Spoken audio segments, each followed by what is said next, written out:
Today we will be seeing the same example which I have covered in the earlier session.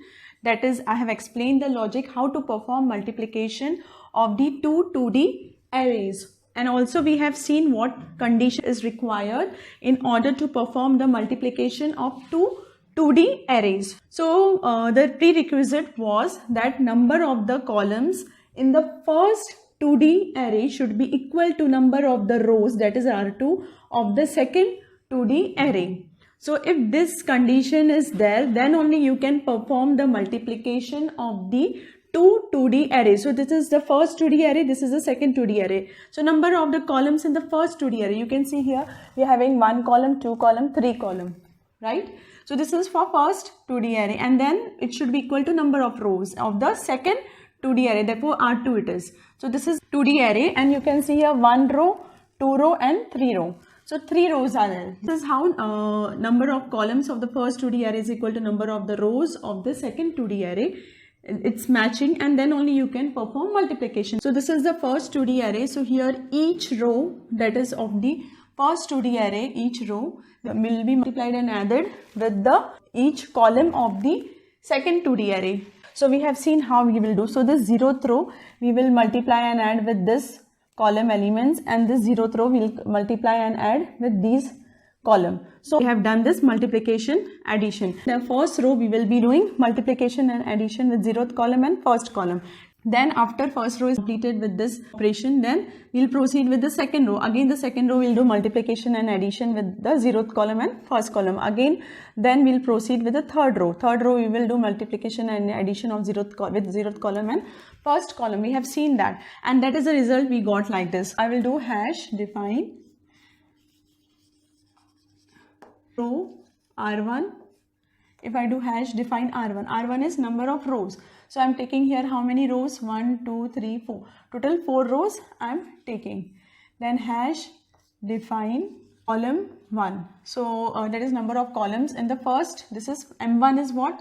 It is name of the first 2D array, and M2 is the name of the second 2D array. So how many number of columns we are taking? Total 3. Now we know that number of columns of the first 2D array should be equal to number of rows of the second 2D array. So I can simply write hash define, means R2 will be what? C1. Wherever R2 will be there, it will be replaced by number of columns. So if there are total 3 columns present in your first 2D array, then number of rows in the second 2D array will be 3. So therefore I have written here, and then the final, that is hash define column 2. How many column 2 is present? There are 2 columns, so that I am defining like this. I hope so you understood this logic. Then this is a main function. We know that in C programming the entry starts from this main function. We will simply declare our 2D array. So int I have taken here the name as M1. Then here we will do M2, R2, C2. So these things are already we are defining here, therefore we are using like this. And so multiplication I will represent by multi. The new matrix which will be generated after multiplying, I am naming as multi. And see here what we got is number of 4 rows and 2 columns. So that is the number of rows are matching with that of the first 2D array, that is with the M1. You can see here there are 4 rows, and here also we got 4 rows, and here how many columns are present? 1 column, 2 column, that is matching with that of the M2, that is row. It will be dimension R1 and simply C2. So now we will take a for loop R1. So we will take one for loop to accept the input to do the runtime initialization of the first 2D array, and then we will take another two more for loops for runtime initialization of the second 2D array. So we will do first the runtime initialization, then we will do the multiplication. In that case it will be for. So how to do the runtime initialization? Simply we are taking the 2 for loops are there. So outer for loop, that is this for loop which is there. Row by row we will ask the user to give the input, and we will be storing in the address of these elements. So in this 0th row, first of all, you can see our outer for loop will be first start for the row number of rows. So for the 0th row, one by one we will be filling for different columns. So 0th column, first column and second column. And how we'll fill one by one the elements? We'll take one more for loop that is for j is equal to 0, j less than column. So for this 0th row, this 0th column, first column, second column, therefore we have taken one more for loop inside that, and we are filling one by one the elements. And after we are done with the 0th row, then we will move to the next row, that is the first row. So therefore this I will get incremented to 1, row becomes 1. Again this inner for loop is for filling this first row, that is the column 0, column 1, column 2. If you so like that, we will be filling row wise each elements. We will be asking the user to enter the input and we will be filling in the address. So that is the reason I have taken this ampersand before the matrix M1. So this M1 ampersand M1 I and J. I hope so you understood this runtime initialization. Similarly, the same we will be doing the same logic for accepting the input from the user for the second 2D array, that is for the M2. And therefore here if you see this for loop, which is this one is there. So this 2 for loops we will be asking user to give the input and we'll fill in these 2D array. So you can see row wise I am taking. This outer for loop is for number of rows, you can see, and inner for loop is for number of columns. So for each row we will be filling these elements. So this is how we'll do the runtime initialization of the second 2D array. So now we will do the multiplication operation. We'll see how to perform multiplication of these 2D arrays. So first of all, we can simply call one function name as multiplication from the main function, and in that multiplication function you can simply, whatever piece of code I am writing, you can simply copy paste there. So this will make your program modular, and that is a very good practice. And in that case you can also pass in that multiplication function 2 2D arrays. Outer for loop will be required like this. For loop I less than will what? So since we will be multiplying and adding each row of the first 2D array with each column. So all the columns, suppose there are 3 columns, then each row will be multiplied with the 0th column, first column and second.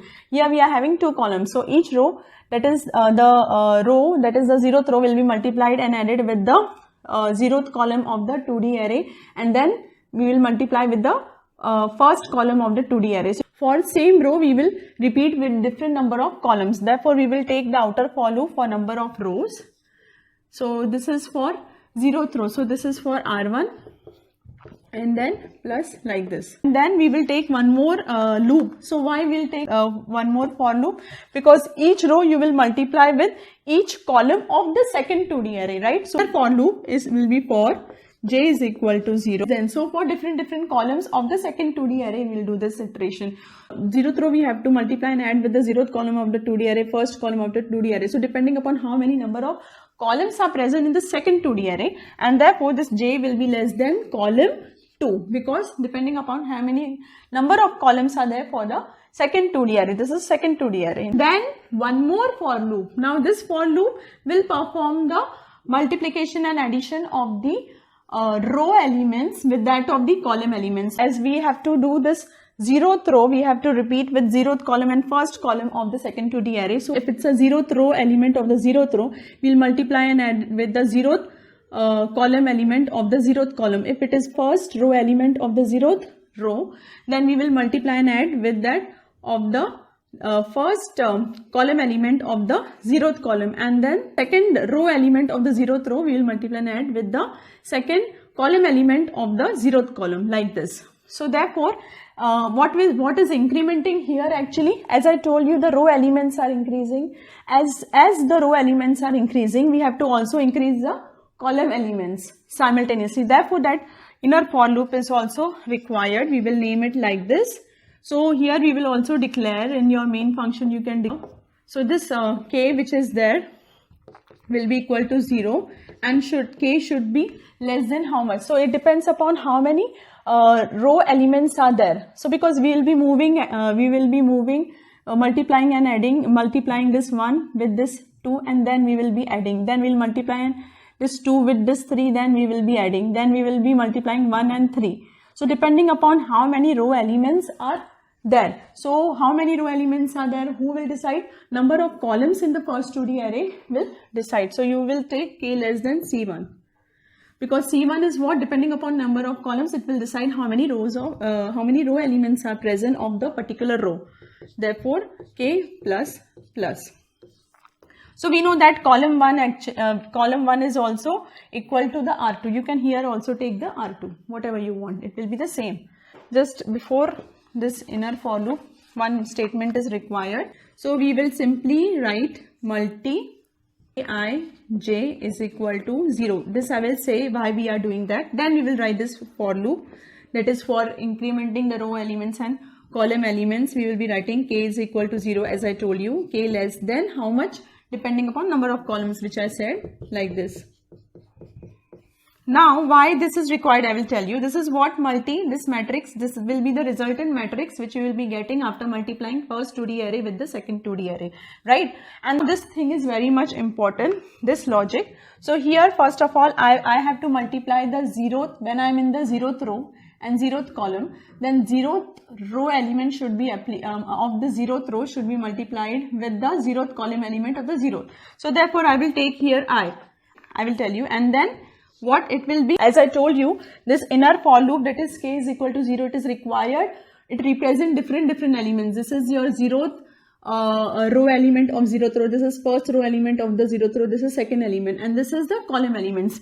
So therefore, since we will be multiplying this, then we will be adding with this different element. So therefore k we are using. So therefore we will use here k. So this means what? Initially all of these are I0, J0, K0. Then in that case I0, K0. So therefore what it will represent? It will represent this 0th element of this first 2D array, that is with the name M1. We will multiply this with this element. So what is this element?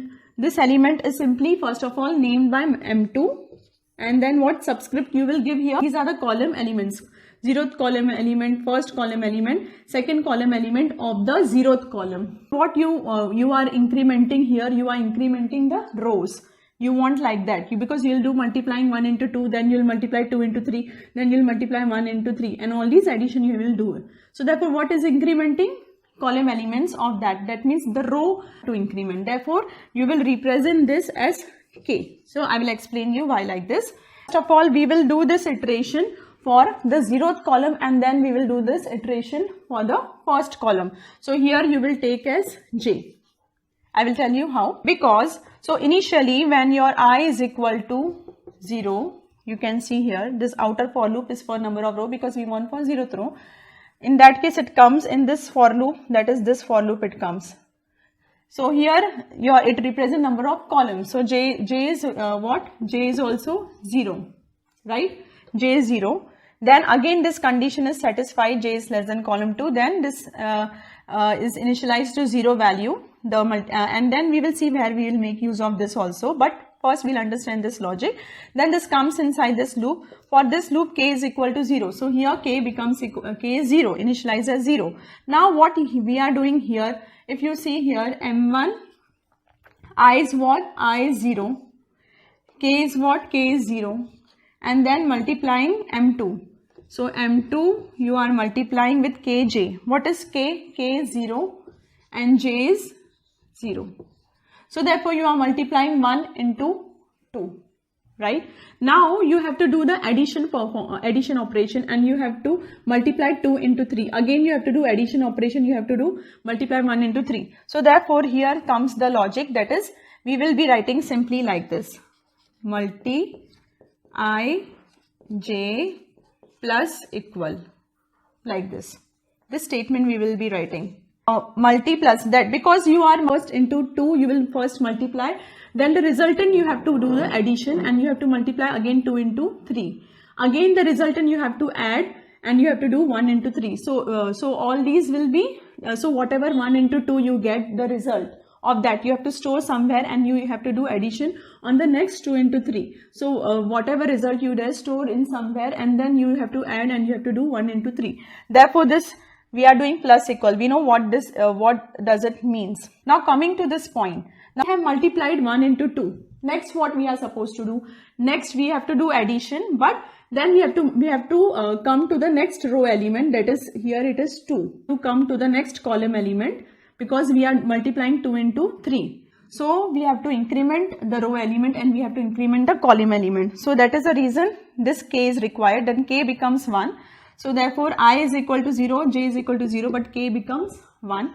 Now here what expression was there? M1 I k. So here therefore this k is 1, and this is M2kj, this is 1.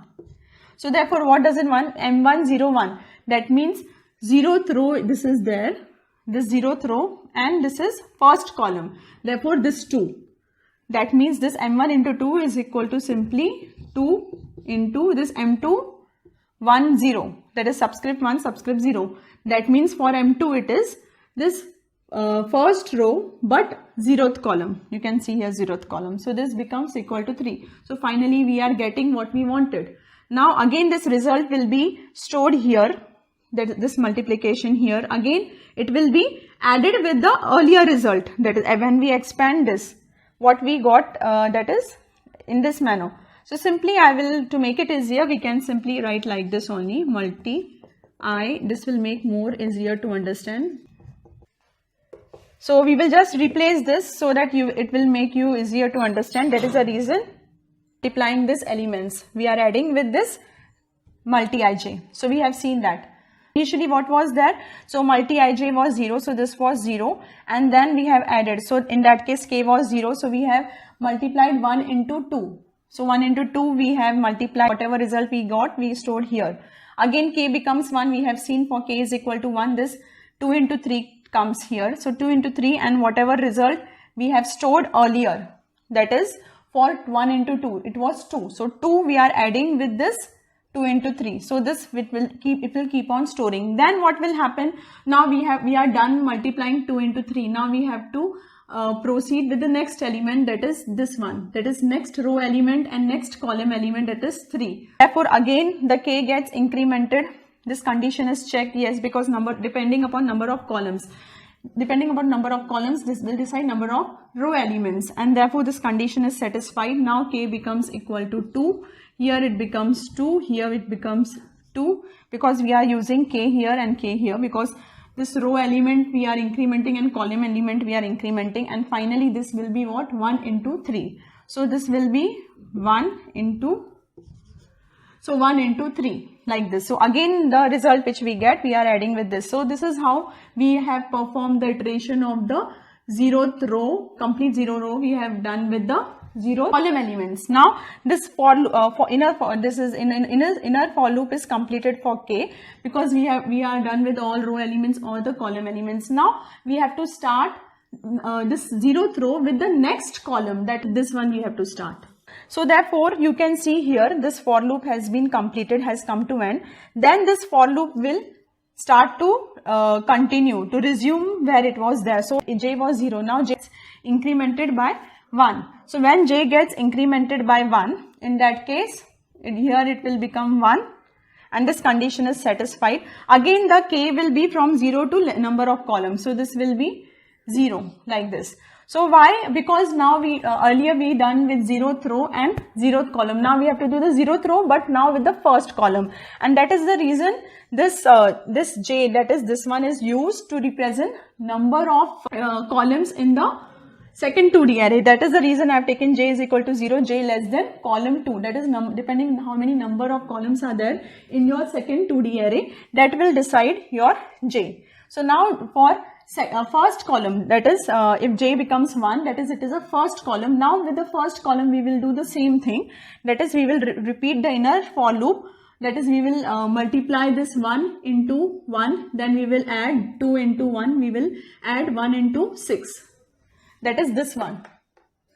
I hope so you are understanding. So therefore this thing will repeat, the same thing will be repeated to perform this 0th row with the first column, right? So therefore finally you will get this value, that is here instead you will get this value. How many number of columns are there? You are taking this j to be j less than column 2, that is number of columns. There are only 2 columns, now there are no columns, therefore this loop will come to end, and then this outer for loop will resume where it was. So number of rows. Now we are done with 0th row and 0th column and first column. Now we have to proceed with the first row and then 0th column and first column. So therefore this I gets incremented by 1 and it is equal to 1. Now for this, that is this first row, we will proceed with 0 column, and therefore for this I is equal to 1, this j will again start from 0 to less, because for this first row we will proceed with first 0th column, therefore j will be 0, and again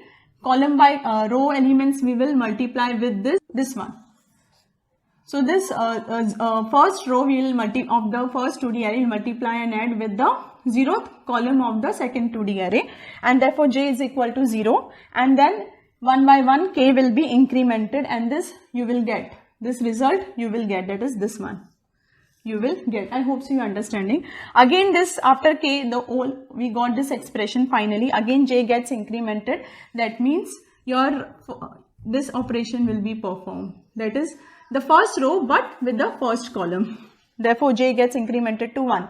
So you are done with this, you got final this result. Again this whole loop is completed, again I gets incremented, that is now this time this operation will be performing with 0th column of the second 2D array and then first column, and then finally the last row we will be doing with the 0th column first column. So you get this result here and you will get this result here. So these are the 3 for loops for this multiplication. So we have seen the logic and we have written the program in C language, how to perform multiplication of these 2D arrays, what prerequisite is required, that is number of columns in the first 2D array should be equal to number of rows of the second 2D array, and finally you will get this result. So I hope so you understood. If any doubt, please drop your comment in the comment box. If you want me to cover other example taking different 2D array dimension, if you are having any doubt regarding the dimensions and any logic, you can just comment in the comment box. If you want me to cover other video for other concepts, you can just let me know. I will be happy to reply over it. Let's meet in the next session and understand the other concepts. So thank you for now. Thanks a lot. Take care. Bye bye.